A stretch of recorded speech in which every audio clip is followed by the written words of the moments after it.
예수님께서 부활하신 후에 여러 번 제자들에게 나타나셨습니다. 그런데 나타나셨다가 또 사라져 버리시고 제자들과 계속 이렇게 사시지는 않으셨죠.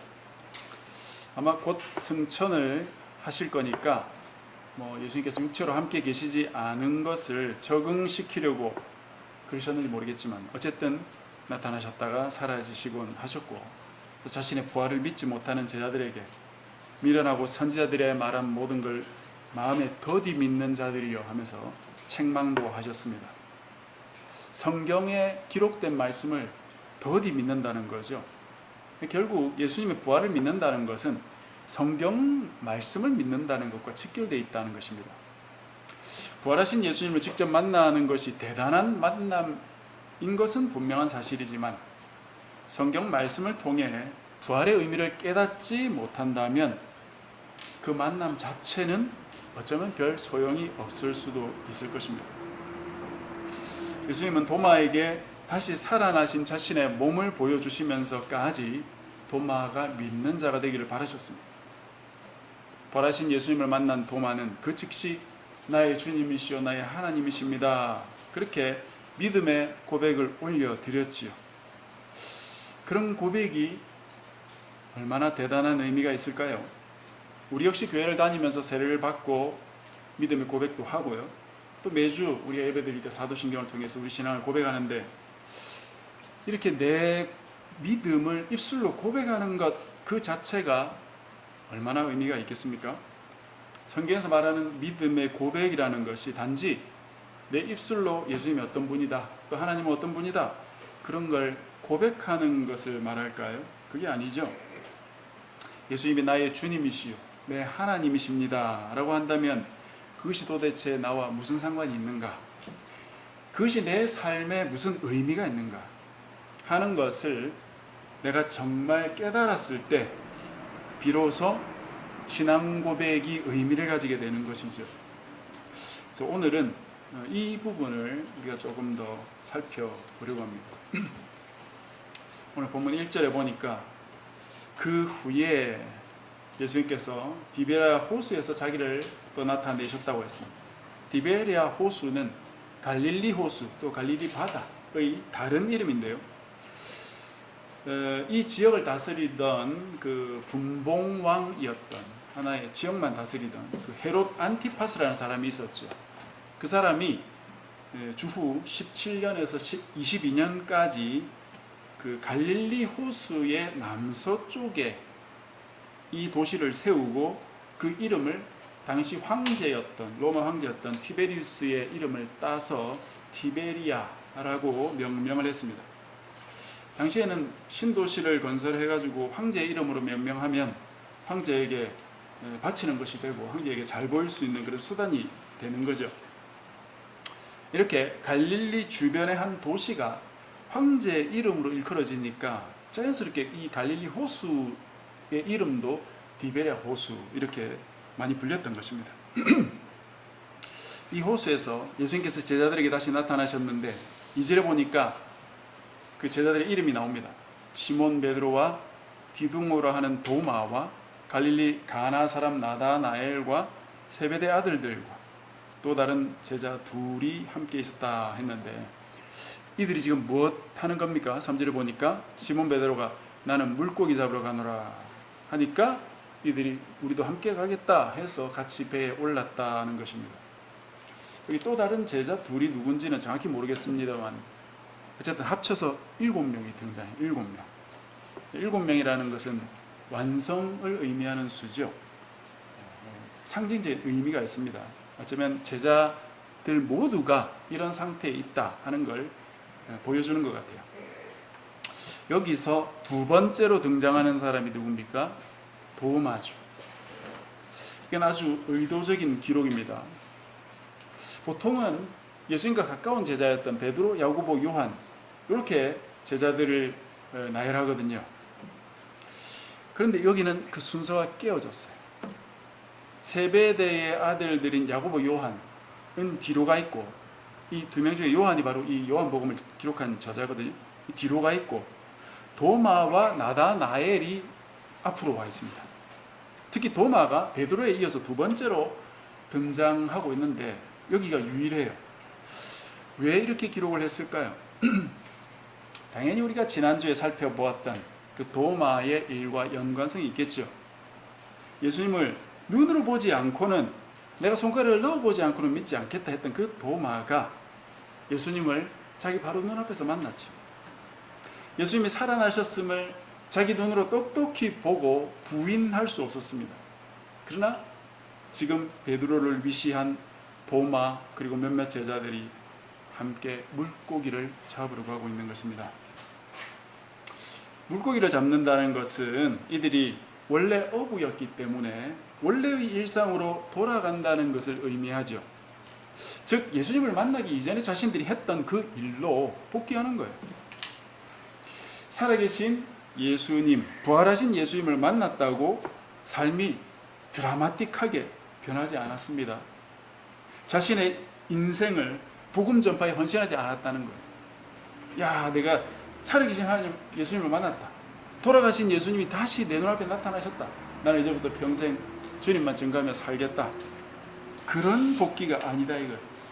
자기들이 이전에 했던 원래의 일상으로 복귀했다 하는 것입니다. 그런데 이것은 단지 그 이전의 일상으로의 복귀만을 의미하는 것이 아닙니다. 이들의 믿음이 식어져 버린 것입니다. 그럴 수 있겠죠. 이제 예수님도 자주 만나기도 힘들고 만나도 이전 같지 않고 만나다가 금방 사라져 버리시니까 원래 자기들이 먹고 살며 하던 일로 돌아가는 건 어쩌면 당연한 일처럼 보입니다. 누가 뭐라 할 일도 아니고 딱히 다른 일 할 것도 없죠. 부활하신 주님을 직접 만나는 것이 그 사람을 바꾸지 못한다는 것이에요. 신앙 고백을 멋들어지게 한다고 그것이 그 사람을 바꾸지 못합니다. 우리가 조금 더 살펴봐야 되겠습니다. 자, 이 고기를 잡으러 온 날 그 밤에 아무것도 잡지 못했어요. 낮에 그물을 내리면 고기들이 보고 피하니까 밤에 잡는 겁니다. 그 밤에 아무것도 못 잡았어요. 4절에 보니까 날이 새어갈 때에 예수께서 바닷가에 있으셨으나 저희들이 알아보지 못했다 했는데 밤새도록 고기를 잡고 있었던 겁니다. 그런데 한 마리도 잡지 못했다는 것이죠. 자신들의 일상으로 돌아갔지만 그 일이 잘 되지 않고 실패를 한 것입니다. 제자들이 예수님을 알아보지 못했다는 것은 부활 후에 종종 있었던 일이죠. 그러나 아마 지금 이 배와 바닷가의 거리가 좀 떨어져 있기 때문인지도 모르겠습니다. 8절에 보니까 그 거리가 한 50칸쯤 된다 이렇게 나왔는데 이게 한 100m 정도 되는 거리거든요. 100m는 사실 그렇게 먼 거리가 아니죠. 아마 자세히 보았으면 알아보았을지도 모르겠습니다만 요한은 제자들이 예수님을 알아보지 못했다고 기록하고 있다는 것이에요. 이건 의도적인 기록이죠. 왜냐? 거리가 멀어서 못 알아봤다라는 것은 굳이 기록할 필요가 없죠. 그러나 알아볼 수 있음에도 불구하고 어떤 이유 때문에 알아보지 못했다면 그것은 어떤 설명이 필요한 것이기 때문에 기록할 의미가 생기게 되는 것이겠죠. 요한은 지금 이 복음서를 기록하면서 자기 자신도 여기 있잖아요. 자기 자신을 포함한 7 제자들이 별로 그렇게 멀지 않은 곳에 있는 예수님도 보지 못했다는 것에 어떤 문제가 있다는 것을 알려주는 것 같습니다. 이 문제를 해결하기 위해서 예수님께서 사실은 이곳에 나타나 계신 거예요. 그것이 무엇일까? 5절을 보십시오. 예수님이 물으셨어요. 얘들아, 너에게 고기가 있느냐? 대답하되 없나이다. 밤새도록 한 마리도 못 잡았어요. 이전에도 그랬던 적이 한 번 있죠. 이날도 그랬습니다. 그때 주님은 그물을 배 오른편에 던져라 하셨어요. 그래서 오른편에 던졌더니 그물을 들 수 없을 정도로 많이 잡게 됐다는 거예요. 참 이게 기적 같은 이야기지만 여기서 제자들이 자신의 일상에서 어떤 문제에 부딪혔었죠. 여러분, 우리도 그럴 때가 있죠. 내가 맡은 일이 잘 안 되거나, 내가 어떤 프로젝트를 담당해가지고 했는데 실패를 했다거나, 나는 최선을 다했는데 결과가 보잘것이었고, 또 내 노력도 알아주지도 않고, 설상가상 나는 좋은 뜻으로 한 것을 상대가 오해하는 경우, 그런 상황도 우리는 이 세상 살아가면서 경험 많이 합니다. 그럴 때 이런 본문을 우리가 읽게 되면 어떤 생각이 들까요? 아, 그래, 역시 예수님이 해결자시다. 예수님께 기도를 해보자. 예수님이 해결해 주실 거야. 많은 고기를 잡게 해주실 거다. 많은 분들이 아마 이런 본문을 묵상하면서 그런 생각이 들 것이고, 그런 식으로 적용하는 설교도 많이 들어왔을 거고, 특히 수련회나 부흥회 같은 데 가면 강사들이 그런 식으로 적용을 많이 하잖아요. 그래서 눈물 콧물 다 빼가면서 기도하고 그러죠. 과연 이 본문의 의도가 그것일까? 여러분, 우리 신앙생활의 실상을 잠잠히 곰곰이 한번 생각해 보세요. 내가 어떤 문제가 생겼을 때 기도하면 그게 해결이 되던가요? 기도한다고 그때그때 내 문제가 해결됩니까?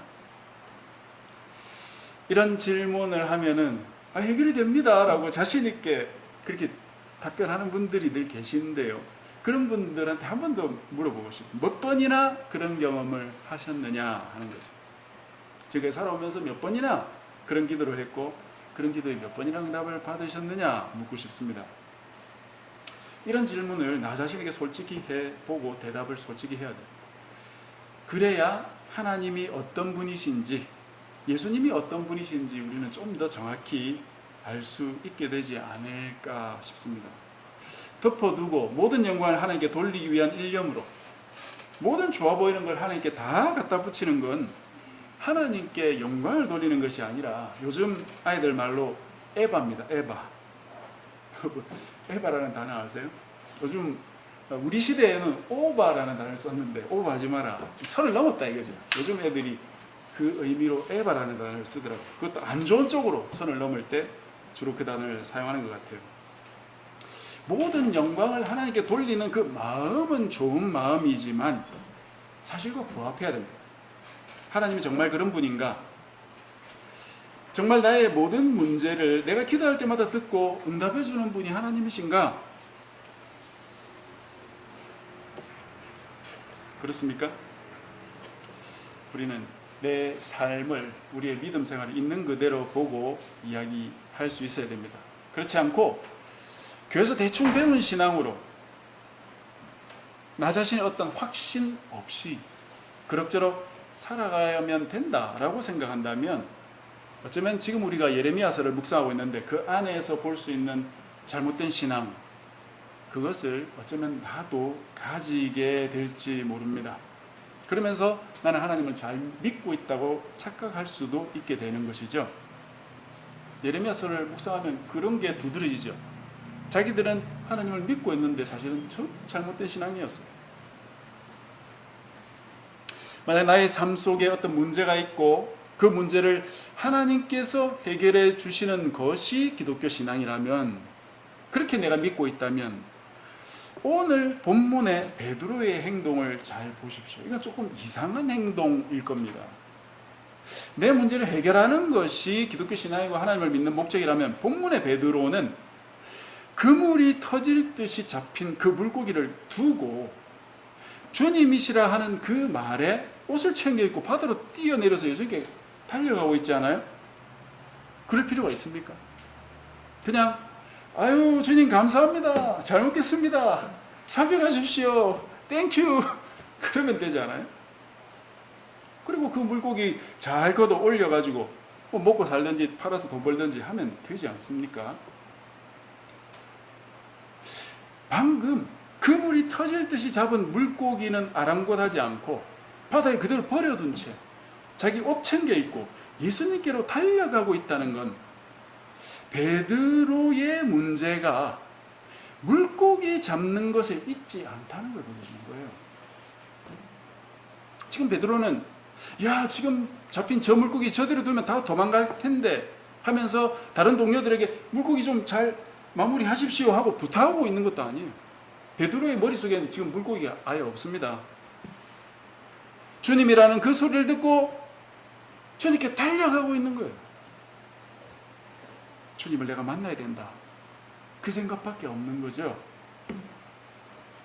물고기 잡은 것으로 해결되지 않은 어떤 문제가 지금 베드로에게 있는 거예요. 내 일상의 문제가 해결되는 것으로는 해결되지 않는 근본적인 문제가 있다는 것이에요. 여러분, 우리가 이 세상을 살면서 겪게 되는 수많은 문제들을 만나는데 그 문제가 해결된다고 모든 것이 해결되는 것은 아닐 겁니다. 아무리 현재 나의 가장 큰 고민이 있고 또 내가 어쩌면 계획하고 있는 일이 있고 내가 책임 맡은 어떤 중대한 일이 있고 그것이 또 무사히 또는 좋은 성과로 끝난다고 하더라도 그것으로 내 근본적인 문제가 해결되는 것은 아닐 것이다 라는 말입니다. 우리 모두는 각자의 근본적인 문제를 가지고 있습니다. 그리고 그것은 우리 각자가 가지고 있기에 각자의 문제라고 말할 수도 있지만 놀랍게도 어쩌면 그 문제는 하나의 문제로 수렴되는 것 같아요. 그 문제는 하나처럼 보입니다. 모든 인류의 문제가 바로 그것이라고 생각이 들고요. 그건 하나입니다. 그게 무엇입니까? 오늘 본문 조금 뒤에 나옵니다. 조금만 더 봅시다. 8절부터 14절까지는 육지에 온 제자들이 예수님께서 준비하신 것으로 아침 식사를 하는 내용이죠. 예수님이 방금 잡은 생선도 가져와 봐라 해서 같이 구워가지고 빵과 함께 제자들을 먹이셨어요. 그리고 나서 15절 이하 그 장면이 바로 예수님께서 다시 제자들을 찾아오신 이유입니다. 베드로와 제자들의 진짜 문제가 무엇인지를 보여주시고 그것을 해결하는 장면입니다. 이 부분에 대한 설교도 여러분들이 여러 번 아마 들어왔을 거니까요. 내용에 대한 상세한 설명은 생략하고 전체적인 그림만 조금 말씀드리도록 하겠습니다. 예수님께서 베드로에게 3번 네가 나를 사랑하느냐 물으셨죠. 이 질문에서 예수님은 앞에 2번의 질문에 아가파오, 이 사랑이라는 단어를 아가파오라는 단어를 사용했고 3번째는 필레오라는 단어를 사용했습니다. 그런데 베드로는 3번 다 필레오라는 단어로 대답했어요. 예전에는 아가파오라는 단어를 부모가 자식을 사랑하는 절대적인 사랑의 의미라고 했고 필레오는 친구끼리 또는 동료끼리 사랑한다고 할 때 사용하는 그런 단어라고 했지만 더 이상은 그렇게 설명할 수가 없게 되었어요. 이 언어 배경에 대한 연구가 계속해서 진행되면서 이 2 단어가 서로 바꾸어 사용했던 단어라는 것이 학자들의 의견입니다. 그래서 예전처럼 예수님은 베드로에게 전적인 사랑과 신뢰를 가지고 있느냐 그렇게 물었는데 베드로는 그렇지 않습니다. 저는 친구 정도로 사랑합니다 라고 말할 수 없게 되었다 이 말이에요. 지금은. 그러면 무슨 말씀이에요? 예수님이 물으신 내용이나 베드로가 답한 내용이 사실상 같은 의미라니까. 예수님이 네가 정말로 나를 사랑하느냐 물었고 베드로도 그렇습니다라고 대답했다고 보면 된다 하는 것입니다. 그렇다면 3번씩이나 똑같은 질문을 왜 하셨을까요? 베드로가 예수님을 3번 부인했으니까 거기 맞춰가지고 3번 따져서 물어보신 걸까요? 그것보다는 베드로의 상처 입은 마음, 다시 말하면 그가 자신이 가졌을 자괴감, 나는 예수님을 3번 부인한 사람이다 하는 그 자괴감으로부터 건져주기 위한 것이 아닐까 하는 생각을 해봅니다. 여러분, 이렇게 예수님 바로 앞에서 예수님을 부인하면 그 자괴감이 얼마나 크겠어요? 베드로가 과연 이 자괴감을 어떻게 이겨낼 수 있겠습니까? 예수님께서 오셔서 베드로를 쓰다듬으면서 내가 너를 용서한다 그러면 회복될까요? 아니면 대놓고 이 나쁜 놈 스키 그렇게 농담 반 진담 반으로 시원하게 한마디 쏟아버리면 응어리진 마음이 풀릴까요? 물론 뭐 그렇게 해서 풀리는 사람도 있겠죠. 근데 예수님은 그렇게 하지 않으셨어요. 비록 베드로가 두려워서 예수님을 배반했을지라도 주님께서는 그런 베드로를 잘 아시고 그 상황도 아시고 그가 그렇게 했다는 사실을 원망하는 게 아니라 불쌍하게 여기시고 그럼에도 불구하고 여전히 베드로를 사랑하신다는 것을 깨닫게 하심으로 회복하게 하시는 것입니다. 예수님이 3번 물으신 것은 베드로가 예수님을 사랑하는지 알고자 하시는 게 아니었어요. 베드로의 말처럼 예수님은 이미 그 사실을 다 알고 계세요. 모든 걸 알고 계십니다. 베드로의 마음속까지 꿰뚫어 보시는 분이 그거 모르시겠습니까? 단지 베드로는 자신이 예수님을 부인했다는 그 자괴감 때문에 자기가 자신을 용서하지 못하는 괴로움에 빠져 있는 거죠. 그러면 어떤 문제가 생깁니까? 예수님이 아무리 너를 용서한다 해도 자신에 대한 용서가 선행되지 않으면 그게 받아들여지기 너무 힘든 것입니다. 나 자신이 나를 용서 못하는 거예요. 그러면 누가 옆에서 아무리 좋은 말을 해도 사실은 귀에 잘 들어오지 않습니다. 내 문제가 너무 크기 때문에. 예수님이 이 문제를, 베드로의 이 문제를 어떻게 해결하고 계십니까? 베드로야, 네가 나를 사랑하느냐? 이 질문은 누가 누구에게 하는 질문이에요? 내가 뭐 아무나 길거리 가다가 마음에 드는 사람 보고 이런 질문 하면은 뭐라고 하겠습니까? 정신 나간 거 아니냐 이렇게 여기겠죠? 이런 질문은 연인들끼리 하는 질문, 연인들끼리. 언제 이런 질문 합니까? 나는 너를 사랑하는데 당신이 하는 거 보니까 당신은 나를 사랑하는지 잘 모르겠다. 나 그럼 확신이 안 선다. 그럴 때 너 나 사랑해? 그렇게 질문하는 거죠. 즉 이 질문은 질문을 하는 사람의 사랑이 전제되어 있는 것입니다. 사랑하지 않는 사람은 이런 질문을 안 합니다. 사랑하는 사람만 할 수 있는 질문. 예수님은 이미 베드로를 용서하셨고 베드로를 사랑하고 계세요. 그리고 베드로의 자괴감은 예수님의 긍휼과 사랑으로만 치유된다는 사실을 예수님이 잘 알고 계셨죠.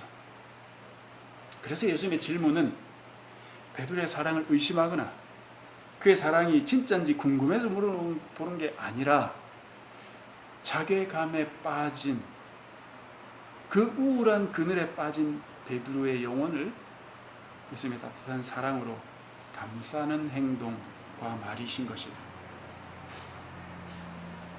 우리가 살아가다가 궁금한 것이 있거나 문제가 있어서 기도드리고 주님의 도움을 요청할 때 주님께서 때로는 엉뚱한 동문서답 같은 질문이나 답변을 주신다고 느낄 때가 있지 않습니까? 네가 나를 사랑하느냐? 지금 베드로는 사랑한다는 말을 할 입장이 아니지 않습니까? 회개하고 용서를 구해야 해도 모자랄 판인데 어쩌면 그런 베드로에게 주님이 오셔서 한 말은 이상한 엉뚱한 말 같다 이거죠. 요즘 예레미야서 묵상하면서 그런 생각이 많이 들지 않는지 모르겠습니다. 무슨 기도를 드려도 무슨 간절한 마음으로 묵상을 해도 아마 주님께서는 심판받을지도 모른다는 말씀을 계속 응답으로 주시는 것 같은 그런 기분을 여러분 느끼는지 모르겠어요. 자꾸 심판만 한다고 해서 도대체 뭘 어쩌시겠다는 건지 계속해서 심판만 나오죠. 도대체 이런 그 말씀에서 뭘 묵상하고 뭘 적용해야 될지 갑갑할 때가 있죠. 그러나 그 안에 내가 몰라서 그렇지 분명히 주님의 뜻이 있을 것이고 하나님의 방법이 있을 겁니다. 우리가 성경의 배경에 대해 잘 모르고 또 성경의 용어나 그 용례에 대해서 잘 모르는 부분이 있다고 하더라도 꾸준히 정독하면서 묵상을 하면 그 내용의 흐름이 어느 정도 파악되고 깨닫는 게 참 다양하게 있지 않습니까? 예를 들어서 예레미야 14장 16절에 보면 하나님께서 선지자를 심판하시겠다 하는데, 이 선지자들을 왜 심판하느냐? 거짓 선지자라서 심판하겠다 하시거든요. 하나님 뜻과는 다른 것을 하나님의 뜻이라고 말하면서 가르치니까, 거짓을 너희들이 가르치지 않느냐, 너희들은 심판하게 받을 것이다, 그렇게 하시거든요. 그건 우리가 얼마든지 이해할 수 있지 않아요? 그렇지, 거짓을 가르치면 심판받아야지.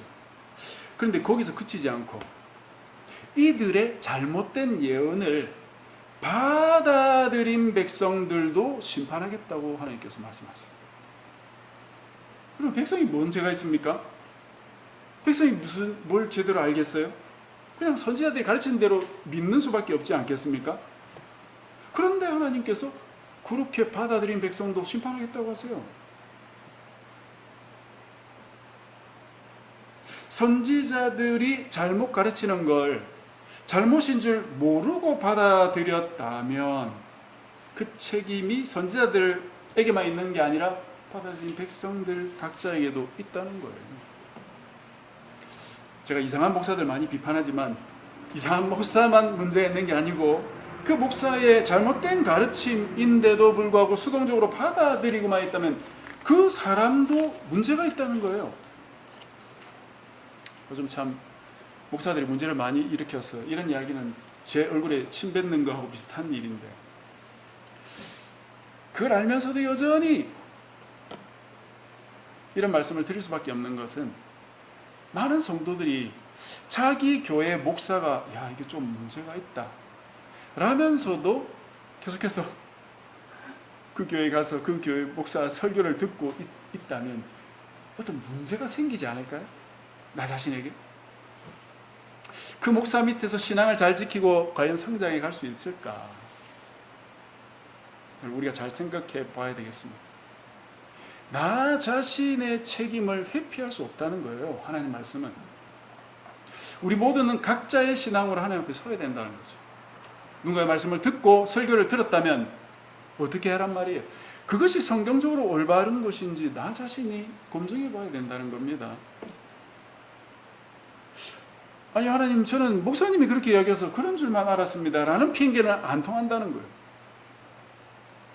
제가 그 본문을 묵상하면서 내가 조금 더 성경 말씀을 가르치고 또 설교를 할 때 정신을 바로 차리고 잘 가르쳐야겠구나, 또 우리 성도들이 스스로 그렇게 할 수 있도록 내가 최선을 다해야 되겠구나, 그런 생각 참 많이 했습니다.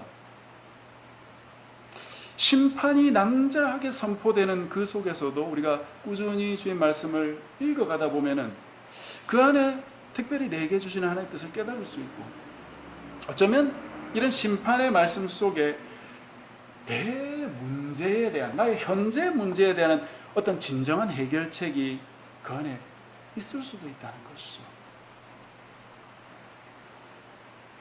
어쨌든 주님은 베드로에게 네가 나를 사랑하느냐 하는 질문으로 베드로에게 내가 너를 사랑한다 라는 확신을 주고 계셨고, 동시에 한 가지 명령을 주세요. 내 어린 양을 먹이라, 내 양을 치라, 내 양을 먹이라. 똑같은 명령. 바로 이 명령을 하시기 위해 주님은 베드로와 제자들을 찾아오셨던 거예요. 이게 무슨 명령입니까? 목양하라는 명령이죠. 즉 하나님의 교회를 세워가라는 명령. 이것이 베드로와 제자들에게 무슨 의미가 있습니까? 예수님이 생천하신 후에 이 땅에 남은 제자들이 이어가야 할 그들의 삶의 이유이자 목적이죠. 예수님을 따라가면 우리 유대민족이 독립을 얻고 어쩌면 로마도 정복할 수 있지 않을까 라고 짧은 생각으로 어쩌면 이 제자들은 예수님을 따라왔겠지만, 그 생각 안에만 갇혀 있었기 때문에 십자가에 예수님이 돌아가시고 나서 이 제자들이 삶의 목적을 잃어버렸던 것이 아닐까요? 자신들의 스승이 십자가에 돌아가셨고 그 후에 다시 살아났다고 해서 기쁘긴 하지만 이제는 예전 같지 않고 나타나셨다가 금방 사라져 버리시고, 앞으로는 이런 예수님하고 뭘 어떻게 하면 살아가야 될지 눈앞이 깜깜할 수 있겠지. 3년 가까이 예수님만 바라보고 살아왔는데 이제는 뭐 하며 살아가는가? 목표를 잃어버린 것이죠. 그래서 주님은 이 제자들에게 진정한 인생의 목표를 던져주고 계신 것입니다. 이 명령을 주기 위해 제자들을 만나러 온 것이고, 사실은 이 명령을 그 전에도 여러 번 주셨고 앞으로 승천할 때까지도 계속 이 명령을 주신다는 걸 우리가 살펴보게 될 것입니다. 하나님의 교회를 세우고 목양하는 것, 복음을 전파하고 살아가는 것, 이 세상을 뒤집는 것이 삶의 목표가 아니라 한 영혼을 뒤집는 것, 한 영혼이 새로운 영으로 거듭나게 만드는 것, 예수님처럼 죽었다가 다시 살아나게 만드는 것, 그래서 새 삶을 살게 하는 것, 그것이 바로 주님 자신이 보여주신 삶이었고, 그것이 주님이 제자들에게 명령하시는 이 삶의 이유이자 목표인 것입니다. 여러분은 이 땅에 사는 목표를 무엇이라고 생각하십니까? 여러분 그 목표를 발견했습니까? 나는 누구이며 왜 살며 무슨 목표로 살고 있습니까?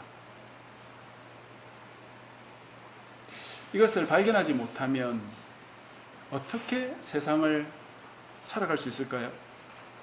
진지한 사람들은 누구나 이런 질문을 던지면서 살아가는 것 같아요. 당장 답을 얻지 못해도 어딘가에 답이 있겠지 하면서 살아가는 것 같습니다.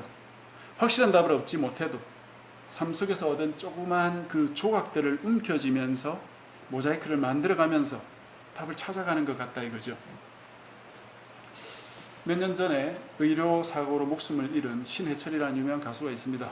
여러분 다 아시죠? 그 가수는 우리 시대 최고의 가수라고 해도 과언이 아닐 만큼 참 대단한 가수였던 것 같아요. 이 사람이 콘서트를 하거나 팬들과 미팅을 가질 때 말하는 걸 들어보면 이 사람의 특징은 굉장히 솔직함에 있습니다.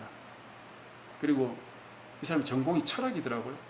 그런지 이 인생에 대한 그런 생각이 생각보다 깊다는 생각을 참 많이 했습니다. 이분이 어떤 팬 미팅에서 이런 이야기 했어요. 인생에 대단한 목적은 없는 것 같다. 여러분이 태어나는 것 자체가 목적이다.